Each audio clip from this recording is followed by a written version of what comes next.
নমস্কাৰ মৰমৰ ছাত্ৰছাত্ৰীসকল, তোমালোক সকলোকে এমডি টিউটৰিয়েল চেনেলটোলৈ স্বাগতম জনাইছোঁ। আজি আমি অষ্টম শ্ৰেণীৰ অংকুৰণৰ ৩ নং পাঠ এন ফ্ৰাংকৰ ডায়েৰী পাঠটিৰ অনুশীলনৰ প্ৰশ্ন উত্তৰখিনি আলোচনা কৰিম। তোমালোকে যদি মোৰ চেনেলটোত প্ৰথমবাৰৰ বাবে আহি থাকা তেন্তে চেনেলটো ছাবস্ক্ৰাইব কৰি ল'বা আৰু ভিডিঅ'টি শেষলৈকে চাবা বুলি আশা ৰাখিছোঁ। ব'লা তেন্তে ভিডিঅ'টি এটা আৰম্ভ কৰোঁ। ১ নম্বৰত আছে পাঠটো মনোযোগেৰে পঢ়া আৰু তলৰ প্ৰশ্নবিলাকৰ উত্তৰ লিখা। ক নম্বৰৰ প্ৰথম প্ৰশ্ন আছে চোৱা। জন্মসূত্ৰে এন ফ্ৰাংক কোন সম্প্ৰদায়ৰ ছোৱালী আছিল? ইয়াৰ উত্তৰটো হ'ব জন্মসূত্ৰে এন ফ্ৰাংক ইহুদী সম্প্ৰদায়ৰ ছোৱালী আছিল। তাই কোন সম্প্ৰদায়ৰ আছিল? ইহুদী সম্প্ৰদায়। ইহুদী সম্প্ৰদায়। তাৰপিছৰ প্ৰশ্নটো হ'ল এন ফ্ৰাংকৰ দেউতাকৰ নাম কি আছিল? উত্তৰ এন ফ্ৰাংকৰ দেউতাকৰ নাম আছিল অট' ফ্ৰাংক। তাৰপিছৰ প্ৰশ্ন নাজী বাহিনীৰ হাতৰ পৰা ৰক্ষা পাবলৈ তেওঁলোক ক'ত লুকাই আছিল?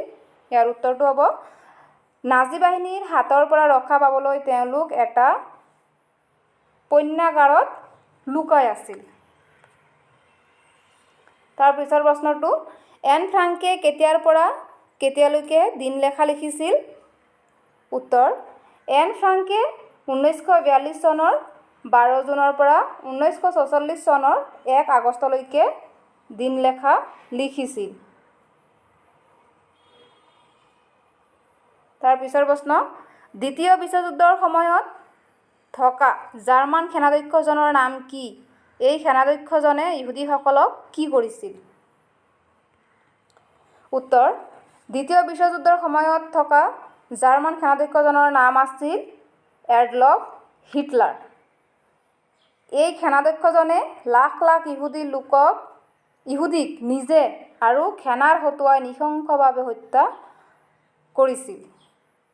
কি কৈছিল? তেওঁ নিজেও হত্যা কৰিছিল আৰু সেনাৰ হতুৱাইও ইহুদী লোকসকলক নৃশংসভাৱে বৰ্বৰভাৱে তেওঁলোকক হত্যা কৰাইছিল।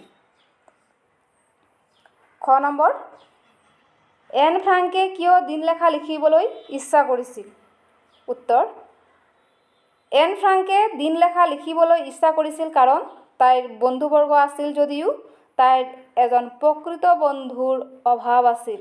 তাই বন্ধুবৰ্গ আত্মীয় স্বজনৰ লগত গতানুগতিক কথা বতৰাহে পাতিছিল, কিন্তু তাই অন্তৰ উজাৰি কথা বতৰা পাতিবৰ বাবে এজন বন্ধু নাছিল আৰু ডায়েৰীখনকে বন্ধু বুলি ভাবি তাইৰ অন্তৰৰ সকলো কথা হিয়া উজাৰি লিখিছিল।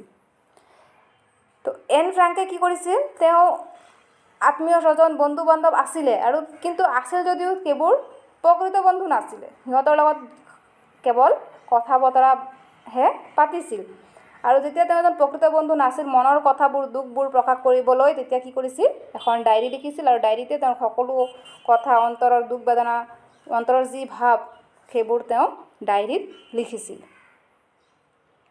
তাৰপিছৰ প্ৰশ্নটো দিনলেখাসমূহ এন ফ্ৰাংকে কিয় সম্পাদনা কৰিছিল? উত্তৰ দিনলেখাসমূহ এন ফ্ৰাংকে সম্পাদনা কৰিবলৈ ইচ্ছা কৰিছিল কাৰণ ভৱিষ্যতে কোনোবা এজনী 13 বছৰীয়া ছোৱালীৰ মনৰ কথা জানিবলৈ ইচ্ছা কৰিবও পাৰে। সেইবাবে এন ফ্ৰাংকে দিনলেখাসমূহ সম্পাদনা কৰিছিল বা ভৱিষ্যতে নতুন প্ৰজন্মই যাতে তেওঁলোকৰ সময়ত ঘটা কথাবোৰ আৰু সেই সময়ত হোৱা মনৰ ভাৱৰ কথা তাইৰ দিনলেখাখনৰ পৰাই জানিব পাৰে। সেইবাবে এন ফ্ৰাংকে তাইৰ দিনলেখাখন সম্পাদনা কৰিছিল। তাৰপিছৰ প্ৰশ্নটো অট' ফ্ৰাংকে পৰিয়ালসহ কিয় পণ্যাগাৰত আত্মগোপন কৰি আছিল? এই যে অট' ফ্ৰাংক কোন জানানে? এইজন হ'ল এন ফ্ৰাংকৰ দেউতাক। উত্তৰটো চোৱা। দ্বিতীয় বিশ্বযুদ্ধৰ সময়ত জাৰ্মান সেনাধ্যক্ষ এডলফ হিটলাৰৰ নেতৃত্বত নাজী বাহিনীয়ে ইহুদীসকলৰ ওপৰত বৰ অত্যাচাৰ কৰিছিল।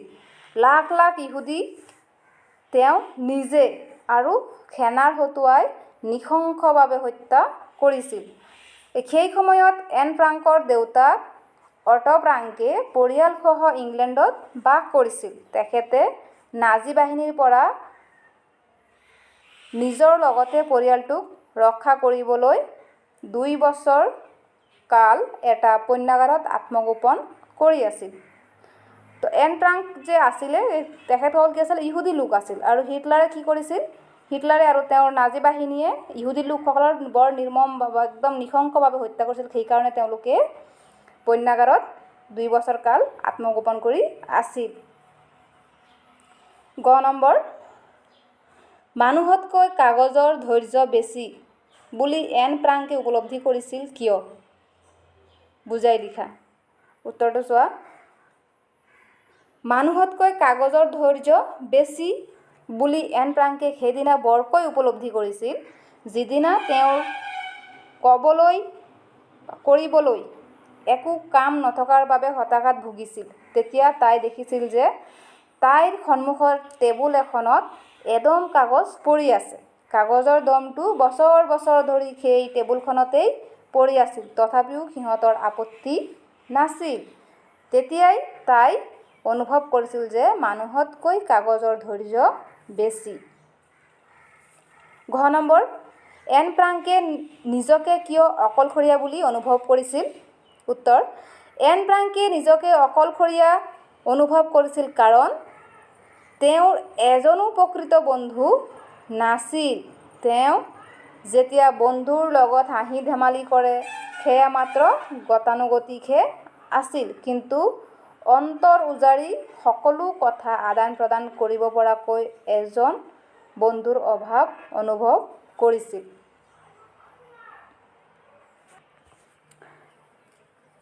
এন ফ্ৰাংকৰ কি হৈছিল জানে? তেওঁৰ বন্ধু আছিল কিন্তু প্ৰকৃত বন্ধু নাছিল আৰু মনৰ সুখ দুখ বা মনৰ কথাবোৰ তেওঁ হিয়া উজাৰি আদান প্ৰদান কৰিব পৰা নাছিল বাবে তেওঁ কি হৈছিল অকলশৰীয়া অনুভৱ কৰিছিল। 2 নম্বৰ আছে তলৰ শব্দসমূহৰ অৰ্থ শব্দ সম্ভাৰত চাই নিজৰ বহীত লিখা। তো শব্দবোৰৰ অৰ্থ মই ইয়াত লিখি দিছোঁ চোৱা। গণ্য, গণ্য মানে লেখত ল'বলগীয়া। গতানুগতিক মানে হ'ল নতুনত্ববিহীন, আগৰ পৰা যিদৰে চলিছে তেনেকেই আৰু একো নতুনত্ব নাই যিটো। অস্ত্ৰোপচাৰ অপাৰেশ্যন বা ৰোগ চিকিৎসাৰ কৰাৰ বাবে অস্ত্ৰৰ প্ৰয়োগ। বৰ্বৰ নীচ বা অসভ্য। পৰিত্যক্ত মানে হ'ল এৰা বা ত্যাগ কৰা। প্ৰবাদ প্ৰবচন বা মানুহৰ মুখে মুখে চলি অহা আগৰ দিনৰ কথা। অধিগৃহীত মানে আইনৰ সহায়েৰে দখল কৰা। থিৰাং মানে নিশ্চিত। উৎসৰ্গা দান কৰা। আড়ম্বৰ জাকজমকতা। প্ৰত্যাশিত আশা কৰা। ভাৱমূৰ্তি কোনো ব্যক্তি বা বিষয় সম্পৰ্কে লোৱা ধাৰণা। পঞ্জীভূত থুপ খাই থকা। খাম কটা মানে হ'ল উপশম হোৱা। সন্নিৱিষ্ট অন্তৰ্ভুক্ত। 3 নম্বৰ আছে কিটি কোন? এন ফ্ৰাংকে কিটিক বন্ধু হিচাপে কিয় গণ্য কৰিছিল বুজাই লিখা। উত্তৰটো চোৱা। কিটি হৈছে এন ফ্ৰাংকৰ ডায়েৰীখনৰ নাম। এন ফ্ৰাংকে যিটো ডায়েৰী লিখিছিল সেই ডায়েৰীখনৰ নামে হ'ল কিটি। এন ফ্ৰাংকে তেওঁৰ জীৱনত এজন প্ৰকৃত বন্ধুৰ অভাৱ অনুভৱ কৰিছিল। তেওঁৰ বহুতো লগৰীয়া আছিল যদিও হিয়া উজাৰি ভাৱৰ আদান প্ৰদান কৰিবলৈ এজন বন্ধু নাছিল। সেয়ে তেওঁ মনৰ কথাবোৰ ডায়েৰীখনত লিপিবদ্ধ কৰিছিল আৰু ডায়েৰীখনকে প্ৰকৃত বন্ধু বুলি গণ্য কৰি নাম ৰাখিছিল কিটি। এইদৰেই তেওঁ চুটি জীৱনকালত কিটি নামৰ কাল্পনিক বন্ধুগৰাকীলৈ সম্বোধন কৰি ডায়েৰীৰ পাততে হিয়া উজাৰি মনৰ কথা প্ৰকাশ কৰি থৈ গৈছে। 4 নম্বৰ এন ফ্ৰাংকৰ ডায়েৰীখন পুথি আকাৰে প্ৰকাশ পোৱাত কোনে আগভাগ লৈছিল? তেখেতে এই ডায়েৰীখন কিয় পুথি আকাৰে প্ৰকাশ কৰিছিল? উত্তৰটো চোৱা। এন ফ্ৰাংকৰ ডায়েৰীখন পুথি আকাৰে প্ৰকাশ হোৱাত তেওঁৰ দেউতাক অটো ফ্ৰাংকে আগভাগ লৈছিল। এন ফ্ৰাংকে 1942 চনৰ 12 জুনৰ পৰা ডায়েৰী লিখা কামটো আৰম্ভ কৰিছিল। আৰম্ভণিতে তেওঁ এই ডায়েৰী সম্পূৰ্ণ নিজৰ বাবেহে লিখিছিল। 1944 চনৰে কোনোবা এদিন ইংলেণ্ড চৰকাৰৰ এজন বিষয়াই লণ্ডনৰ পৰা অনাতাঁৰ যোগে ঘোষণা কৰিছিল যে যুদ্ধ খাম কটাৰ পিছত তেওঁ জাৰ্মান অধিগৃহীত অঞ্চলৰ বাস কৰা যিসকল ইংলেণ্ডৰ লোকে যুদ্ধৰ সময়ত দুখ যন্ত্ৰণা ভোগ কৰিছিল তেওঁলোকৰ সাক্ষ্য গ্ৰহণ কৰিব আৰু এইবোৰ জনসাধাৰণৰ মাজত প্ৰচাৰ কৰিব। তেওঁ বিশেষকৈ চিঠি পত্ৰ আৰু ডায়েৰীৰ কথা উল্লেখ কৰিলে। বিষয়াজনৰ কথাত অনুপ্ৰাণিত হৈ এন ফ্ৰাংকে সিদ্ধান্ত ল'লে যে যুদ্ধ শেষ হোৱাৰ পাছত তেওঁ তেওঁৰ ডায়েৰীখনৰ ভিত্তিত এখন পুথি প্ৰকাশ কৰিব। অনতিপলমে তেওঁ ইতিমধ্যে লিখা কথাবোৰ কিছু সম্পাদনা কৰি পুনৰ লিখি উলিয়ালে।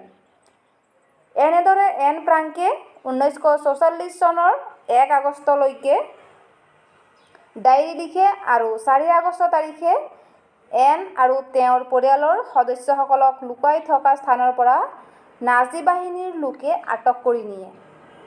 নাজী বাহিনীৰ হাতত ধৰা পৰাৰ পাছত বন্দী অৱস্থাত অনাহাৰ, অনিদ্ৰা আৰু অস্বাস্থ্যকৰ পৰিৱেশত মাক, বায়েক আৰু এনৰ মৃত্যু হৈছিল। একমাত্ৰ দেউতাকেই নাজী বাহিনীৰ কবলৰ পৰা জীৱিত ৰূপত বাচি আহিছিল। যুদ্ধ খাম কটাৰ পাছত তেখেতে জীয়েকৰ সেই দিনলেখাখন পৰিত্যক্ত অৱস্থাত উদ্ধাৰ কৰে আৰু সম্পাদনা কৰি পুথি আকাৰে প্ৰকাশ কৰে।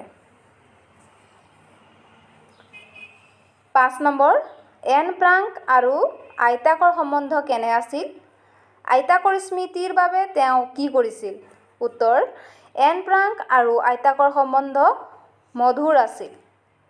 তেওঁ আইতাকক খুব ভাল পাইছিল।